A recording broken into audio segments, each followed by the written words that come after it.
Well, the NFL draft is coming up, and the Giants are once again drafting high.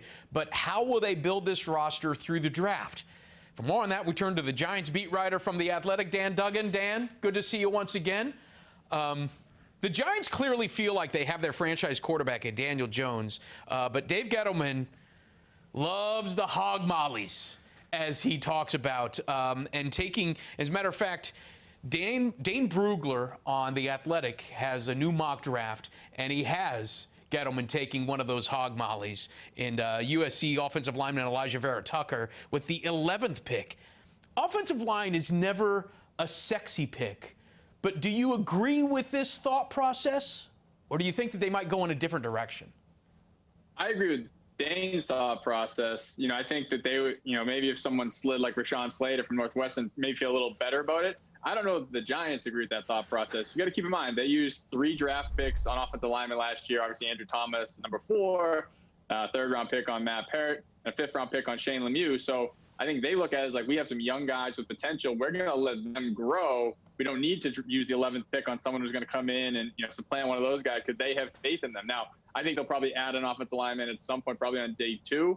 I'd be a little bit surprised if it's somebody at pick 11, unless it's Slater. If he slides, I think the value might be too good there. But otherwise, I don't think they're going into this saying that's our #1 priority because I think they have faith in those young guys. Yeah, okay. Well, Gettleman has certainly proven that there's multiple ways that you can help out a young quarterback. Clearly, you want protection. I mean, they went and got all of those offensive linemen in the draft last year, but they've also had a year to evaluate those guys and determine whether or not they need to upgrade at those positions. But at the same time, he's also not afraid to go with skills position players to surround Daniel Jones with something better.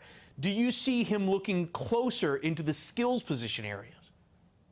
Yeah, I mean, I think that's certainly a strong possibility. I mean, they signed Kenny Golladay to that big contract for agency, and John Mara even came out and said it kind of takes the pressure off us that we don't need to take a wide receiver at number 11, because if they didn't do that in free agency, they were going to have to take a receiver at 11. They knew they had to upgrade Daniel Jones's weapons, but by getting Golladay, they gave themselves some flexibility. Now, I think the 2 guys that are in that range at 11, and you don't know if they'll be there, the 2 guys from Alabama, Devontae Smith and Jalen Waddle, both kind of different guys, were super dynamic in college. Both have some question marks. I think if the Giants are going to go for, a weapon, it would be one of those 2 guys that, they would dream of Jamar Chase or Kyle Pitts falling to 11. I don't think there's any chance of that. But, we're still maybe working to where I think they're going to go. I don't think they're going to go receiver necessarily either. Although, again, I think if Smith is there, he's probably the guy that would intrigue them the most. But I really think edge rusher is probably the most likely direction they go with their 1st-round pick. Edge rusher. That would be, I mean, clearly, look, every team wants some. The 2 most important players are the quarterback and the guy who can get to the quarterback. So is that why you think that edge rusher would be of a paramount importance for them? Yeah, I mean, I think you have to look, free agency and the draft are interconnected. So when free agency opened, they made a strong push for Leonard Floyd from the Rams, their edge rusher, and he elected to stay in L.A. for, a 4-year, $64 million contract. So that was going to take a serious investment. Once they struck out on him, rather than just going to the next best edge, they didn't feel comfortable, didn't think it was a fit, they put that money towards Kenny Golladay. So they say, okay, we're going to make our big swing at wide receiver in free agency. Well, they didn't just forget about the edge. So I do think that that is kind of the position they feel like needs to be upgraded. Now, you can definitely say 11 might not be the best spot to get one, whether the value's there. Maybe they can get one in the 2nd round.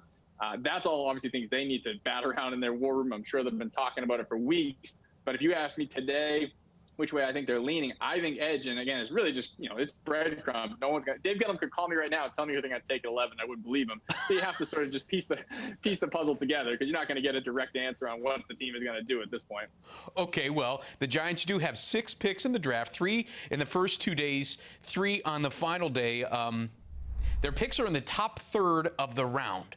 We know that Dave Gettleman doesn't like to make trades. He doesn't like to move up or down the draft board. But do you see this year with a higher percentage likelihood of that, as opposed to like maybe 1 or 2% chance that he would make a trade? Maybe double that. Maybe a 4 or 5% chance.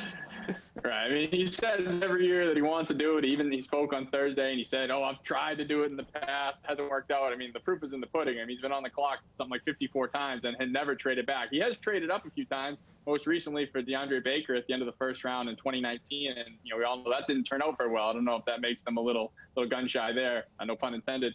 But I think trading back, I think you keep feeling at some point it probably has to happen, and it kind of marries what I'm talking about, those edge rushers. Maybe they're not worth that 11, but maybe you slide back to 15 with Joe Judge's former team, the Patriots, maybe looking to move up if a quarterback slides. I mean, it's really impossible to forecast because we don't know who's going to be there when they're on the clock at 11.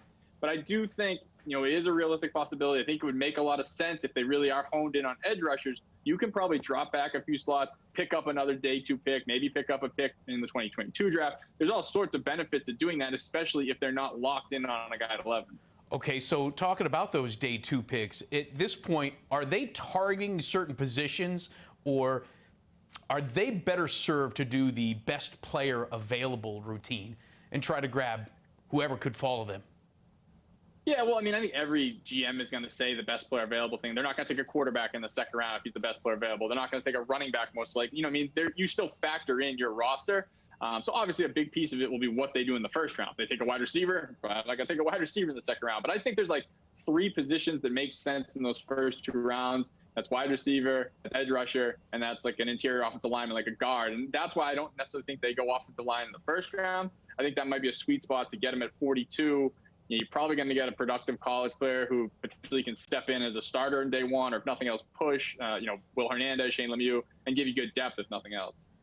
All right, so of all the mock drafts that you've seen out there and what you've kind of pieced together in your head as to how this draft is going to play out, which type of player will have the most immediate impact on this team right now? Well, I mean, that's where you have to kind of weigh the needs versus the value, because if they get Devontae Smith, I mean, he'll probably be their second best wide receiver from day 1, but are you going to get as much bang for your buck from a guy who's going to be rotating in with Sterling Shepard and Darius Slayton and Kenny Golladay?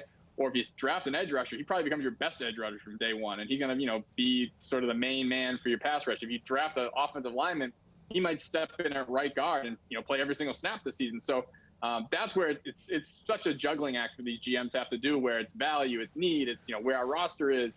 But Gettleman said, unequivocally, whoever they take at 11, they're expecting to step in and play from day 1. This is not a time to be, getting a project and hoping he develops in year 2 or 3 or 4. They want a guy who's going to step in and be ready from day 1. As you look at day 2 and day 3, as this team tries to build their roster, it seems like they need help on both sides of the roster. Is this one that they are going to be, spreading out their picks on both sides, or do you see them really enhancing one side of the ball? Right. No, I think that they can spread it out. I mean, I think they're in an interesting spot because they really did, make some big splashes in free agency. They upgraded their top line talent, like Dory Jackson, the top line cornerback, Kenny Golladay, top line wide receiver, bringing back Leonard Williams, obviously, top line defensive lineman. So those are 3 big spending sprees they went on there to fill holes, or with Leonard Williams just not create one. So I think that they could definitely stand to upgrade their depth across the entire roster, but there's not a ton of spots you look at and say, like, they desperately need a starter at this spot. I mean, they could probably get a better player at certain spots, but I think they have, NFL caliber players at most spots. So you can target guys that you might be better than the guy you have, or, is going to improve your depth, because that's obviously something that's lacking on this team. Looking at Dane Brugler's 7-round mock draft, he seems to like the idea of them targeting a receiver, Cornell Powell, in the 4th round, Khalil Herbert, a running back for Virginia Tech, in the 6th round as well. So skills position players later in the draft.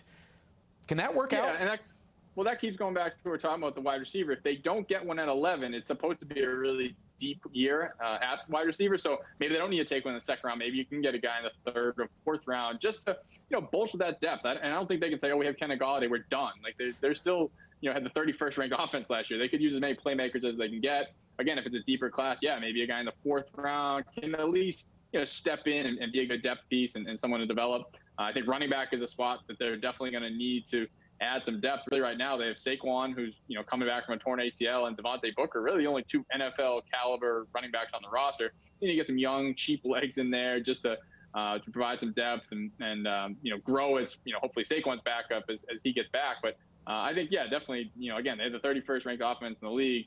Yeah. They can't just rest on their laurels and say, oh, everything's fixed because of a couple signings in free agency. Hey, Saquon has proven that he can recover quickly. He recovered from that high ankle sprain faster than anybody expected him to recover. But an ACL is completely different. And I think that there's still a lot of questions as to whether or not he can be the player that he once was. So it seems only logical that they would be using some pick on a running back. Yeah, I mean, they have to protect themselves. I mean, I think it was surprising in a way that they went out and were pretty aggressive in free agency and signed Devontae Booker on day one of free agency. You know, clearly a guy's been, pretty much a backup throughout his career, but they felt that was important. They weren't going to just wait around and try and find value. They felt they need to get a guy they can trust to play 3 downs if need be. And I definitely, like I said, I think you need to get a young back in here too. You could be a cheap backup for 4 years, or maybe you hit a home run and he becomes Saquon's replacement if you move on. There's a million different scenarios. We're not going that far down the road today. But yeah, with Saquon, I mean, listen, there's no reason to believe he won't be back in 100%. But there's also no way to know that for sure right now. So you better get some depth in there. Maybe he's not 100% on September 1st. You're going to need an extra set of legs in that backfield. So I think it'd be pretty much a lock that they're going to add a running back at some point in the draft. Well, it's going to be an interesting draft here for the Giants, and they've got a lot of pieces to move around as they put this roster together. That's a look at what the Giants will be targeting in the draft, and make sure you get his latest updates on The Athletic. Giants beat writer Dan Duggan, thanks so much. Thanks, dude.